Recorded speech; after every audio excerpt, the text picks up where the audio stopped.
Hello दोस्तों, स्वागत है आपका हमारे YouTube channel the sum solver में। तो आज हम करने वाले हैं chapter number 2 relation and function exercise 2.2 from class 11 math से। तो यदि आप हमारे चैनल पर नए हैं तो हमारे चैनल को जरूर सब्सक्राइब कीजिए और इस वीडियो को अंत तक जरूर देखिए। क्वेश्चन नंबर 4 कहता है the figure shows a relationship between the set P and Q, right this relationship. ठीक है, तो इस क्वेश्चन को सॉल्व करने से पहले मैं आपको ज़रूरी जानकारी देना चाहता हूँ। मैंने ऑलरेडी इस चैप्टर से रिलेटेड कुछ जो मैंने क्वेश्चन सॉल्व करे हुए हैं, जो एक्सरसाइज सॉल्व करी हुई है, या मैंने जो दूसरे चैप्टर सॉल्व करे हुए हैं, उनका मैंने लिंक डिस्क्रिप्शन में दे रखा है, आप ज़रूर उन्हें चेक कर सकते हैं। तो क्वेश्चन कहता है कि पी और क्यू एक दे रखा है सेट, जिसमें रिलेशन इस प्रकार से दे रखा है 5, 6, 7 इस प्रकार से। ठीक है, पी के अंदर ये है, क्यू के अंदर ये है। तो अपने को पहले क्या करना है कि इसको सेट बिल्डर फॉर्म के रूप में लिखना है इस रिलेशन को। ठीक है, ये जो दे रखा है अपने को, इसको सेट बिल्डर फॉर्म के रूप में लिखना है। सेकंड अपने को निकालना है रोस्टर फॉर्म। इसका क्या निकालना है? अपने को निकालना है रोस्टर फॉर्म। साथ ही साथ इसका अपने को निकालना है डोमेन और रेंज। तो शुरू करते हैं। अब देखो बच्चों, इसमें क्या हो रहा है, अकॉर्डिंग टू द फिगर, जो अपने को फिगर जो ऑलरेडी दे रखा था, इसका मतलब ये है कि पी क्या दे रखा है अपने को 5, 6, 7 एंड क्यू दे रखा है अपने को 3, 4 एंड 5। ठीक है, ये अपने को क्वेश्चन में दे रखा है। अगर हम इसको सेट बिल्डर फॉर्म के रूप में लिखते हैं, ठीक है, तो पहले लिखते हैं सेट बिल्डर फॉर्म। ठीक है, आर। तो यहां से अपने को देखने को मिल रहा है एक्स और वाई जो कि किससे आ रहे हैं, देखो इस to y equal to x minus 2। अब ध्यान से अगर हम इसको देखें इक्वेशन को, अगर हम इसको मान लेते हैं x और ये हो गया y, तो जो y की वैल्यू क्या है वो एक्चुअल में x माइनस 2 ही तो है। x minus 2 is equal to y तो बन रहा है। ध्यान से देखो, अगर हम इसको x मान के चलते हैं, इसको y मान के चल रहे हैं, ठीक है, तो x माइनस वाई मतलब x माइनस 2, x कितना हो गया, पहला अगर देखें 5 माइनस 2, तो y की वैल्यू कितनी आ रही है यहाँ से 3, तो यही कितनी आ रही है 3 से। कंडीशन समझे आप? ध्यान से समझिए कि x और y का यहाँ पे थोड़ा सिस्टम समझो अपने को। ठीक है, एलिमेंट्स तो आपको पता ही है कि अगर हम एलिमेंट्स बनाने वाले हैं तो x y की ज़रूरत पड़ने वाली है। तो इसको अगर हमने x मान लिया, इसको हमने y मान लिया, तो ध्यान से देखो कि x में से हम -2 कर दें तो अपने को किसकी वैल्यू देखने को मिल रही है, y की वैल्यू देखने को। जैसे कि अगर मैं ले लेता हूँ 6 माइनस 2, तो अपना आंसर कितना आ रहा है 4। ठीक है, और यही अपने पास क्वेश्चन में भी दे रखा है रिलेशन। अपने को ऐसी ही कंडीशंस मतलब बनानी होती है जो अपने को जो रिलेशन दे रखा है ना, इसको सेटिस्फाई करें। तो अपन ने कंडीशन या स्टेटमेंट बना ली है x minus 2 is equal to y. तो इसी को ही आके कंटिन्यू करते हैं। इस टू जहाँ पे x किससे आ रहा है, p से आ रहा है। ठीक है, जहाँ की x किससे आ रहा है अपने पास, p से आ रहा है। ये अपने को बताना भी है x की वैल्यू किससे आ रही है, p से आ रही है। x की वैल्यू p से आ रही है और r, तो ये बना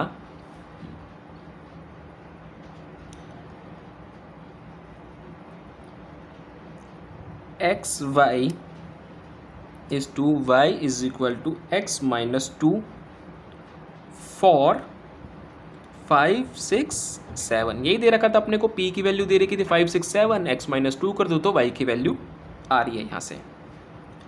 तो ये बना जी सेट बिल्डर फॉर्म बन गया अपना। ठीक है, ये पूरा क्या था, एक सेट बिल्डर फॉर्म। अब अपने को निकालना है रोस्टर फॉर्म। अब रोस्टर फॉर्म किस तरीके से निकालेंगे भैया, x और y के बस एलिमेंट लिख दो। 5, 3 ये पहला एलिमेंट हो गया। ध्यान से देखो, इसको x मान लो, इसको y मान लो, तो ये बन गया 5, 3, 6, 4, 7, 5। आसान था,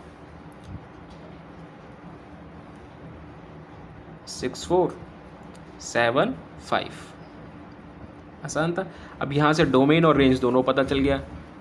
डोमेन क्या होता है भैया, जो सेट का पहला एलिमेंट होता है उसको हम डोमेन बोलते हैं, 5, 6 और 7। और रेंज क्या होता है, जो दूसरा एलिमेंट होता है सेट का। तो ये बन गया 3, 4 एंड 5। बहुत ही ईजी था। अगला क्वेश्चन करते हैं, क्वेश्चन नंबर 5। अब देखो बच्चों क्वेश्चन नंबर 5 क्या बोलता है। लेट ए, एक सेट दे रखा है ए 1 2 3 4 और 6। Let R be the relation on A. ठीक है, हमने मान लिया एक आर रिलेशन है किस पे, ए पे। डिफाइंड बाय, डिफाइन क्या, डेफिनेशन क्या दे रखी है, A B is to, A B किससे आ रहा है, कैपिटल ए से आ रहा है। मतलब जो भी ए बी आ रहा है ना, एक्स वाई या ए बी आ रहा है, वो भी किससे आ रहा है, डायरेक्टली किससे आ रहा है, ये जो अपने को दे रखा है ए बड़ा वाला। b is exactly divisible bye a, और साथ ही साथ ये क्या दे रखा है कि जो b है ना वो एग्जैक्टली डिविजिबल बाय कितना है, a से है। ठीक है, तो सबसे पहले अपने को लिखना है एक रोस्टर फॉर्म, फिर डोमेन निकालना है r का और रेंज निकालना है r का। बहुत ही सिंपल है, तो करना शुरू करते हैं। मान लेते हैं, ये पहले अच्छे से लिख लेते हैं कंडीशन जो भी अपने को दी हुई है स्टेटमेंट। a कितना दे रखा है, 1 2 3 4 और 6। तो रिलेशन दे रखा है अपने को यहाँ से ए बी, जो कि ए बी किससे आ रहा है, डायरेक्टली आ रहा है ए से। B is exactly divisible by A, ये अपने को कंडीशन ऑलरेडी क्वेश्चन में दे रखी है। तो यहाँ से रोस्टर फॉर्म निकाल लेंगे हम। देखिए रोस्टर फॉर्म यहाँ से निकालना बहुत ही ईजी हो गया है। रोस्टर फॉर्म आर, तो यहाँ से रोस्टर फॉर्म देखिए, देखो 1 1 दोनों डिविजिबल हो रहे हैं। 1 2 ये भी डिविजिबल हो गया। 1 3 1 4 1 6 2 2 2 4 2 6 3 3 3 6 4 4 और 6 6। ये अपना बन गया यहाँ पे एक रोस्टर फॉर्म, जो कि पूरी कंडीशन को क्या कर रहा है, सेटिस्फाई कर रहा है। क्योंकि जो ए बी आ रहे हैं वो डायरेक्टली किससे आ रहे हैं, अपना ए से ही आ रहे हैं। और बी जो अपना, देखो जो बी है यहाँ पे वो किससे है, डिविजिबल बाय किससे, डायरेक्टली वो ए से डिवाइड हो पा रहा है। ठीक है, अगला देखते हैं डोमेन और रेंज निकालना है। अब आसान है, अब डोमेन और रेंज आपको पता ही है बच्चों। डोमेन कैसे निकालते हैं, जो आगे वाला होता है 1 2 3 4 और 6। रेंज भी सेम ही रहेगी, इसकी कुछ चेंजेस नहीं आएगा, 1 2 3 4 और 6। ये सेकंड था, ये थर्ड था। अगला क्वेश्चन करते हैं, क्वेश्चन नंबर 6। अब क्वेश्चन नंबर 6 क्या बोल रहा है, determine the domain and range of the relation. अपने को क्या निकालना है, डोमेन और निकालना है रेंज। रिलेशन क्या दे रखा है कि R x comma x plus y, जो कि एक्स किससे आ रहा है, डायरेक्टली आ रहा है 0 1 2 3 4 और 5 से। ठीक है, बहुत ही ज़्यादा ईजी है। देखो सबसे पहले हम इसका निकाल लेंगे एक रोस्टर फॉर्म। सबसे पहले रोस्टर फॉर्म बनाना ज़रूरी है, बिना रोस्टर फॉर्म के हम कैसे निकालेंगे डोमेन और रेंज। तो roster form R is equal to, ध्यान से देखना, 0 5 1 6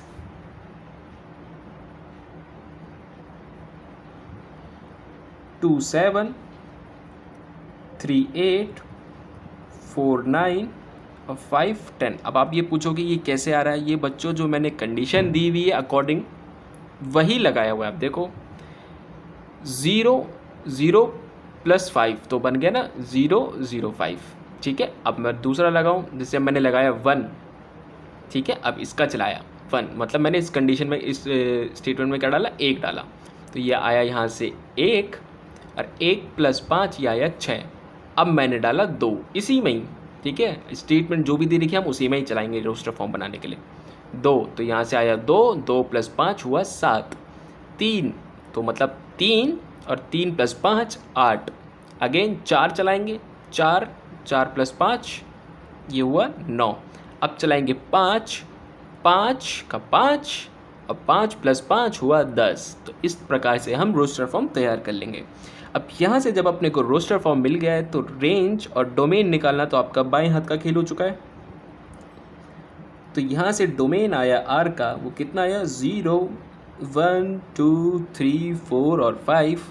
और इसी प्रकार से जो रेंज आया है अपने पास वो आया है 5 6 7 8 9 और 10। बहुत ही आसान था, सिंपल। हमने क्या करा, इस कंडीशन को, मतलब ये जो वैल्यूज़ दी हुई थी, इसको हमने एक एक बार इस स्टेटमेंट में चलाया। यहाँ से हमने रोस्टर फॉर्म बना ली और यहाँ से रोस्टर फॉर्म बनने के बाद अपने पास आ गया रेंज और डोमेन। तो क्वेश्चन नंबर 7 करते हैं। तो क्वेश्चन नंबर 7 बोलता है राइट द रिलेशन आर। अब रिलेशन आर को लिखना है अपने को किसमें, रोस्टर फॉर्म में लिखना है बेसिकली। जहाँ पे स्टेटमेंट जो दे रखी है अपने को दे रखी है एक्स कॉमा एक्स क्यूब, जहाँ पे x जो दे रखा है एक प्राइम नंबर दे रखा है, मगर कंडीशन क्या दे रखी है, लेस देन 10। अब लेस देन 10 प्राइम नंबर कौन कौन से होते हैं, सबसे पहले प्राइम नंबर वही होते हैं जो खुद के ही टेबल से कटते हैं। और लेस देन 10 कौन कौन से आ गए अपने पास प्राइम नंबर्स। तो सबसे पहले लिख लेते हैं प्राइम नंबर लेस देन 10। तो आया अपने पास यहाँ से कौन कौन से हैं, एक तो हो गया 2, 3 और हो गया 5 एंड 7। इन पे काम करना है अपने को, ठीक है। अब जब हमने इन पे काम करा तो सिंपल क्या करना है, इसको एक एक डिजिट को इस फॉर्म में हम डालते रहेंगे स्टेटमेंट्स। पहले 2 को डालेंगे यहाँ, फिर 3 को, फिर 5 को, फिर 7 को। इसी प्रकार से हम क्या बना लेंगे, रोस्टर फॉर्म तैयार कर लेंगे। वैसे क्वेश्चन में बोला नहीं है रेंज और डोमेन निकालने के लिए, बट आपको पता ही है पहले अभी चलो मैं आपको बताता हूँ पहले रोस्टर फॉर्म बनाने की। Roster form R is equal to, यहाँ से हुआ अपने पास कंडीशन में डालते रहे तो सबसे पहले 2 डाला, 2 का क्यूब हुआ 8, ठीक है, 2 ख़त्म। अब डालेंगे 3, तो 3 से आया 3 और 3 का क्यूब हुआ यहाँ पे कितना, 27। अब डालेंगे 5, 5 का क्यूब हुआ 125 और 7, 7 का क्यूब हुआ 3, 3 4 3। तो ये अपना रोस्टर फॉर्म तैयार हो चुका है। अब यहीं से कोई आपको रेंज और डोमेन निकालने को बोल दी, तो रेंज आपको पता है कि जो होता है पहला एलिमेंट ये, ठीक है। अगर मैं लिख देता हूँ सहूलियत के लिए आपके लिए। रेंज अगर कोई आपको बोले तो क्या हो गया, यहाँ से 2 3 5 और 7, 2 3 5 और 7, ठीक है। ध्यान से देखना, रोस्टर फॉर्म के जो हमने निकाला है उसका जो पहला एलिमेंट होता है, ठीक है, जो पहला एलिमेंट होता है उसको हम रेंज कहते हैं, और जो दूसरा एलिमेंट होता है उसको हम क्या कहलाते हैं, डोमेन कहलाता है वो। तो डोमेन हो गया अपने पास 8 27 125 और 3 4 3। बहुत ही आसान था। अगला क्वेश्चन करते हैं, क्वेश्चन नंबर 8। तो बच्चों क्वेश्चन कहता है let A x y z and B 1 2 find the number of relation from A to B. तो अपने को सिंपल क्या निकालना है, नंबर ऑफ रिलेशन निकालने, कहाँ से कहाँ तक, ए से लेके बी तक, दोनों के सेट दे रखे हैं। तो शुरू करते हैं। सबसे पहले हम निकाल देंगे ए क्रॉस बी, क्योंकि यही निकालना है अपने को, ठीक है। ए क्रॉस बी के साथ निकालना शुरू करते हैं, ध्यान से देखना। अब ए क्रॉस बी, तो ये बन रहा है कुछ अपने पास x1 x2, इसी प्रकार से बनेगा y1 y2। अब बनेगा z1 z2। ए क्रॉस बी आ गया। सिंस अब अपने को एक छोटा सा फॉर्मूला पता है पहले से कि n A cross B is equal to 6। 1 2 3 4 5 6 6 ही बन रहे हैं, तो ए क्रॉस बी कितना आ रहा है अपने पास, 6 आ रहा है। The number of subsets of, अब ध्यान से देखो, द नंबर ऑफ सबसेट्स, अब वो किस तरीके से होता है, of A cross B is simple है, 2 की पावर हो जाएगा 6, क्योंकि 1 2 3 4 5 और 6 था, तो ए क्रॉस बी इज 2 की पावर 6। ये किसका निकला अपने, नंबर ऑफ सबसेट्स, ठीक है। Hence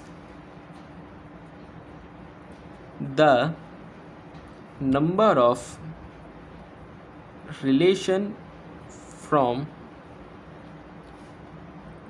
A to B is कितना आया अपने पास, 2 की पावर 6। बहुत ही आसान था। अगला क्वेश्चन करते हैं, आप करते हैं क्वेश्चन नंबर 9। क्वेश्चन कहता है let R be the relation on Z defined by R is equal to A B आ रहा है जेड से, जेड मान लो एक इंटीजर है, A minus B is an integer, find the domain and range. तो ये रिलेशन से अपने को क्या निकालना है, डोमेन और रेंज निकालना है। तो शुरू करते हैं। आर देखो क्या दे रखा है, आर दे रखा है ए बी, जो कि ए और बी डायरेक्टली किससे आ रहे हैं, जेड से। जेड क्या है, एक इंटीजर है। A minus B is an integer. तो ये भी क्या दे रखा है कि अगर ए माइनस बी है तो वो भी क्या हो गया, एक इंटीजर आ गया। तो अपने को ये पता है it is known that the difference between two integer is always an integer. अब देखो बेटा ये हमेशा ही यूनिवर्सल लॉ है कि जो दो इंटीजर के बीच का जो डिफरेंस होगा ना, चाहे वो ए बी हो चाहे वो कुछ भी हो, ठीक है, इंटीजर्स, दो इंटीजर्स के अगर बीच का जो डिफरेंस है वो हमेशा क्या आएगा, एक इंटीजर ही आएगा। इसको याद रखना है हमेशा, ठीक है, हमेशा क्या आएगा, एक इंटीजर आएगा। तो यहाँ से अपने को ये देखने को मिला, जो यहाँ से जो डोमेन आ रहा है वो अपने पास, वो भी क्या आ रहा है, एक इंटीजर आ रहा है। और यहाँ से जो रेंज आ रहा है वो भी क्या आ रहा है, अपने पास एक इंटीजर ही आ रहा है, ठीक है। मतलब पहला एलिमेंट दूसरा एलिमेंट कुछ भी आ सकता है, और दोनों ही क्या होंगे, वो इंटीजर होंगे, सॉरी जेड। तो ये हो गई अपनी कंप्लीट एक्सरसाइज 2.2। आपको कोई भी डाउट होता है तो आप हमें कमेंट बॉक्स में पूछ सकते हैं। वीडियो पसंद आए तो चैनल को सब्सक्राइब कीजिए, वीडियो को लाइक कीजिए।